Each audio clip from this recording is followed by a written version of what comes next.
Hello, everybody. I am the Complex Man, and today is a brand new episode bringing to you. Yesterday it was James Gunn, today it's Kevin Feige. The Fandom Wire quoted Kevin Feige saying he is tired of the inexperienced directors ruining the MCU, reportedly wants to hire only top talent after colossal Ant-Man 3 failure. Well, everybody, the evidence is finally coming in, and it seems that the MCU ship, the USS Woke, is finally sinking, and Kevin Feige does not want to be a captain to sit there and sink with it. Instead, it seems that he would rather point the finger at the creative help or the directors in this case. He would rather be the person that is bobbing and weaving through the crowds and kicking and punching women and children out of the way to try to get to the longboat and save his own self instead of the creative help who is probably going to be taking the position of the musicians playing their instruments till the doomsday clock runs out and they're surrounded by fire and they have to sit there and pretend that everything is okay. And now they're getting blamed for it. How ironic is it, though, that Kevin Feige in 2019 was actually named the chief creative officer for Marvel Entertainment, comics, television, and animation. So it sounds to me that you control a lot. And for you to say that the directors are going to be the ones that are held accountable for the massive loss of money that is happening from the recent movies that are coming out. Well, let me bring to light some another article. This one is from the Direct, stating Marvel Studios accused of stealing MCU directors' creative control, and this was posted in late March. The article continues to bring out that some former Marvel artists recently revealed that company president Kevin Feige and ex executive Veronica Alonso had to personally approve every single shot of a given project, and that the company would blacklist any special effects artist that didn't jive with that. It goes on to state that an unnamed Marvel movie maker was told by ex executive Alonso that although the studio may hire a director, they don't direct the movies, Marvel does. So which one is it? Who do we hold accountable? Do we side do we hold accountable the owner and the person who's evidently in charge and has charge of every form of entertainment that Marvel releases, Kevin Feige, or do we blame the directors for the content and material that they're putting in their movies, and evidently it's not making them money. So, but if Kevin Feige controls and watches over them like a hawk and doesn't allow them to have complete creative control, now we're back at square one. Who is the one that is truly at fault here? I will try to include these two articles into the description for this video so that you can go ahead and read them for yourselves and see what you think, gather your own opinions. But what could possibly be the reason for all these movies not doing so well? We already established we don't know who's gonna take the blame on this one, Kevin Feige or the directors. But in my opinion, there are certain things that do have to change that have started way earlier in some of the movies that started pushing narratives and pushing agendas instead of focusing on character development and plot and storylines. And can't forget the source material. So, which ones do you think started losing their appeal to you? For me, it all started off with Miss Marvel. Excuse me, I mean Captain Marvel. Um, they started with this whole direction that the strong female characters, uh, they can't be strong and have sex appeal like they used to, or even have love interests for a male character, unless the male character is made over emotional, unintelligent, or doesn't get in the way whatsoever, so that the female star can have the limelight and shine. Um, and what I never understood was, why are the strong female characters these days so angry? They are just like so mad and aggressive and so like over the top, you know. That was something that was never needed. So it's like somebody told them to do what their best impression of somebody who's powerful or has power or is strong, and the thing that they came up with was angry.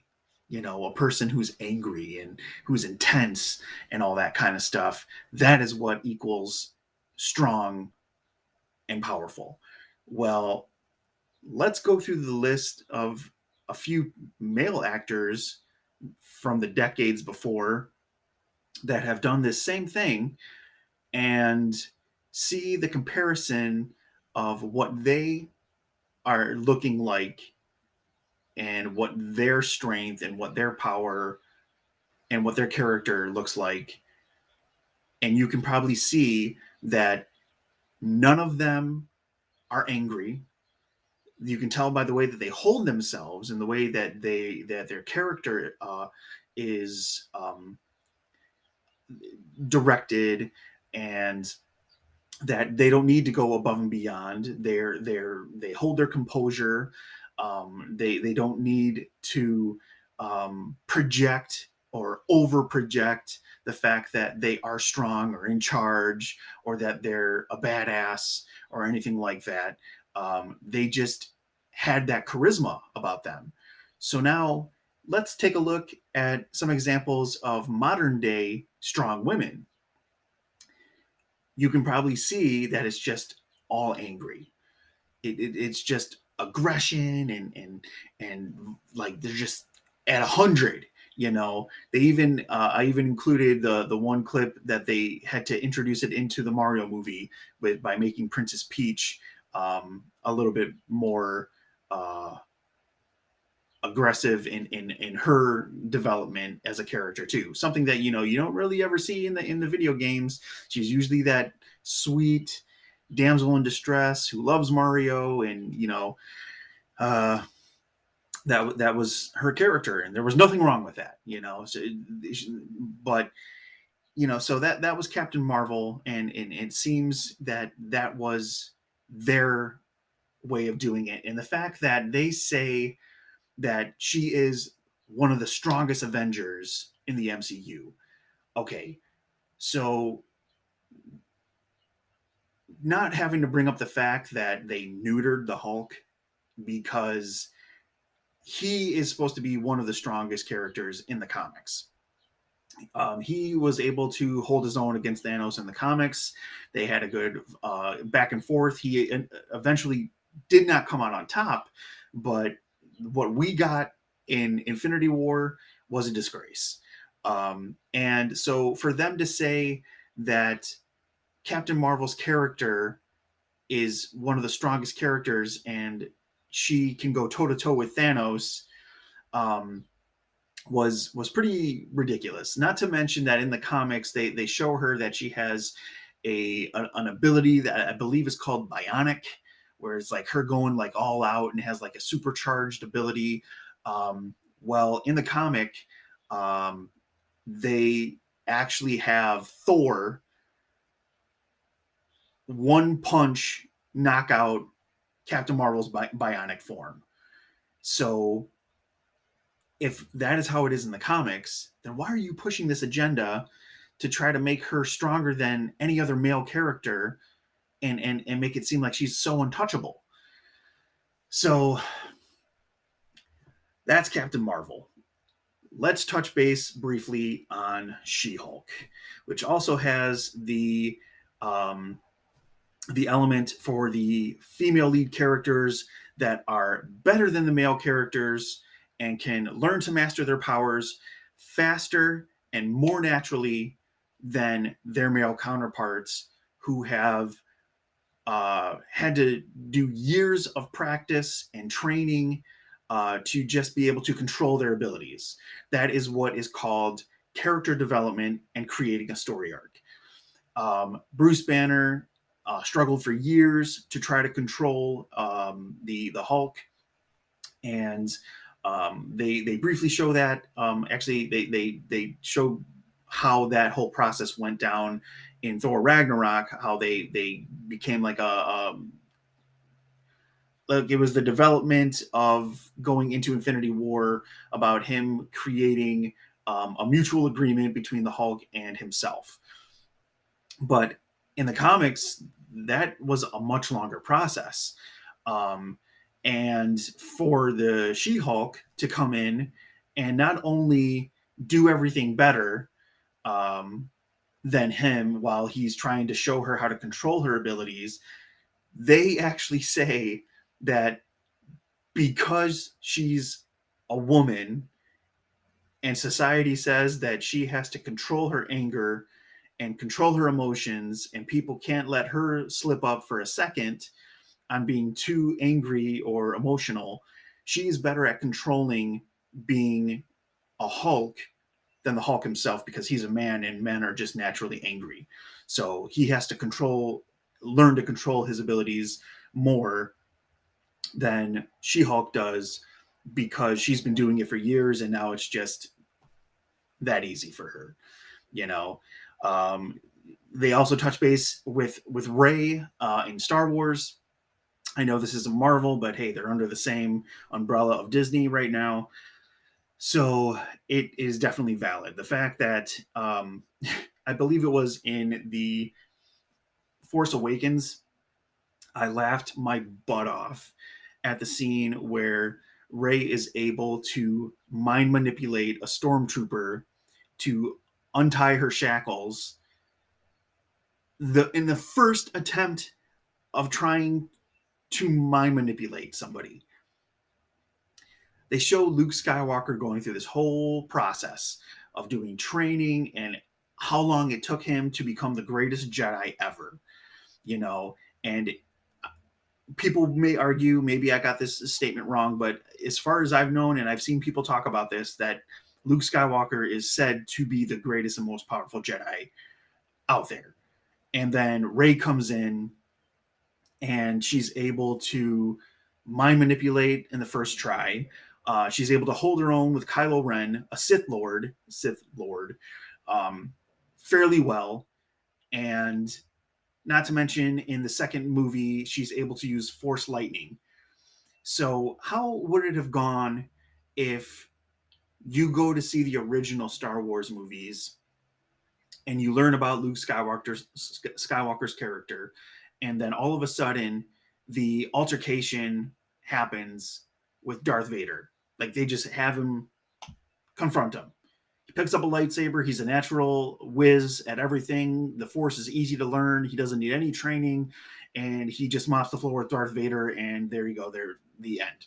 There would be no character development. There would be no plot. There would be no storyline. It would just end. It would be boring. Nobody would be entertained by it. It came too easy for him. So that is one thing that female characters have to start implicating into their story arcs and into their character development.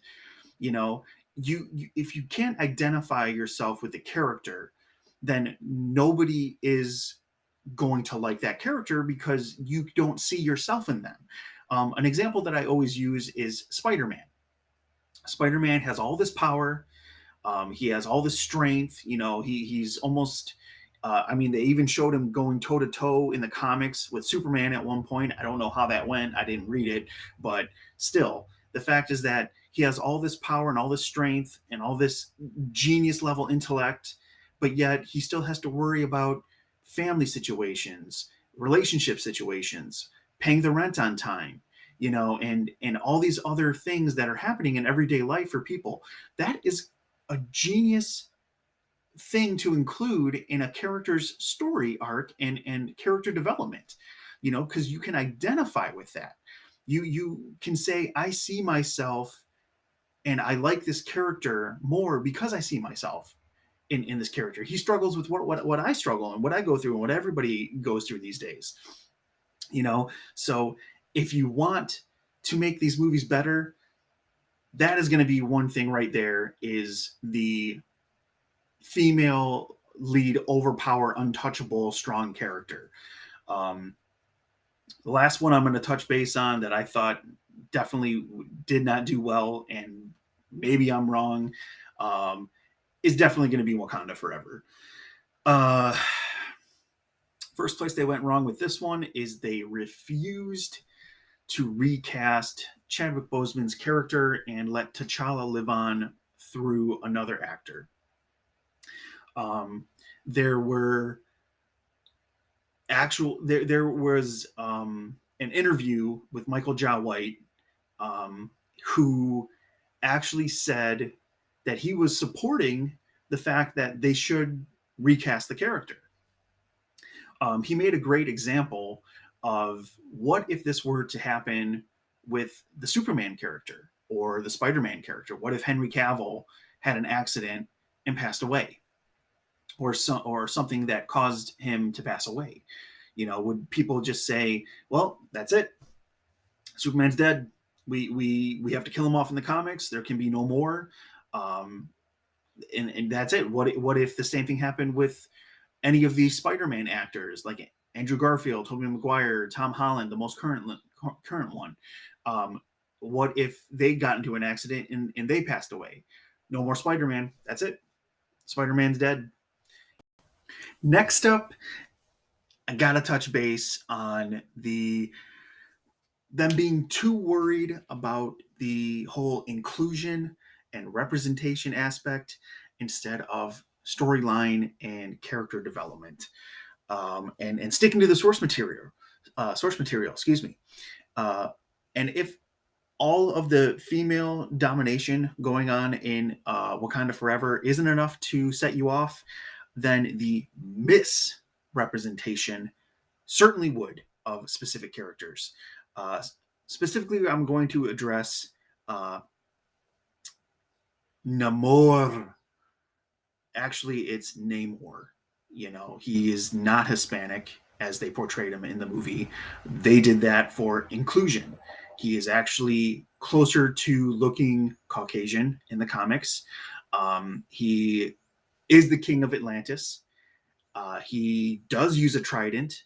Yeah, it's the same as Aquaman, but why cower at the fact that Aquaman is this character when DC has that exact same character too? Is that really that big of an issue that you can't represent the character correctly?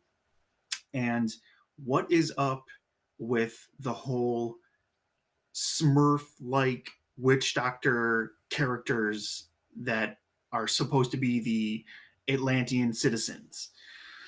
That is just ridiculous. So you got over representing, and these are some of the things that current movies of the MCU. I'm not even going to get started on Disney. If you want me to touch base on those, I will at one point.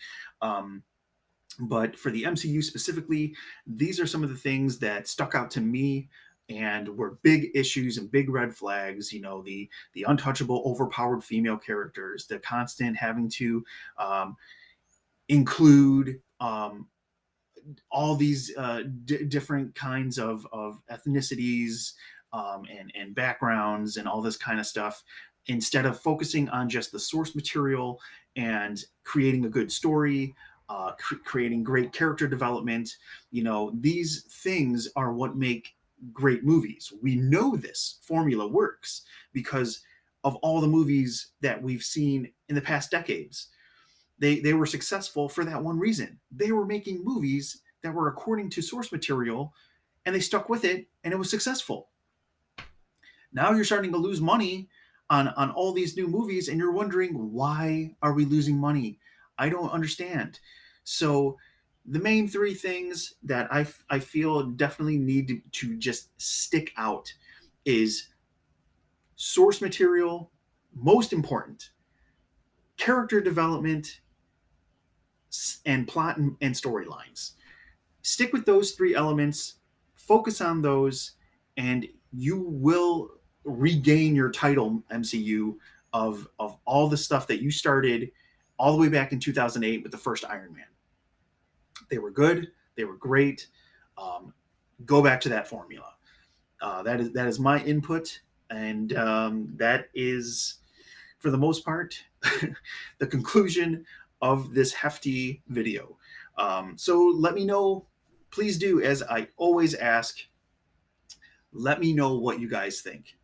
Is this spot on? Do you agree with what I'm saying? Or do you like how some of the MCU movies are being created, and the messages that are within them?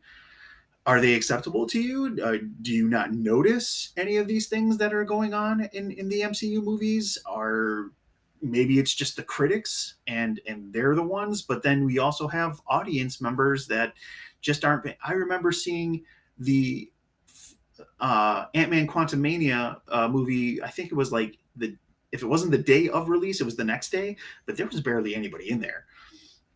And so people definitely are feeling something about these movies. They're definitely not having the same attraction. So please do let me know what you guys think. Let your opinions be heard. Let's have a conversation about this. If you like this content and you want to see more touched on media-based topics and all that kind of stuff, and more reaction videos, I'm happy to do it. Just let me know. If you want to see me touch base on what my thoughts are for the Disney live action animated remakes, or not animated, just the remakes. But if you want to see me tackle those, I will do those in order. I will go through that for you. So yeah, just let me know. And as usual, please do subscribe if you like the content that you're seeing. If you like the information that I'm bringing to the limelight, give me a like, put that notification bell on, and I will see you in the next one. Have a good one.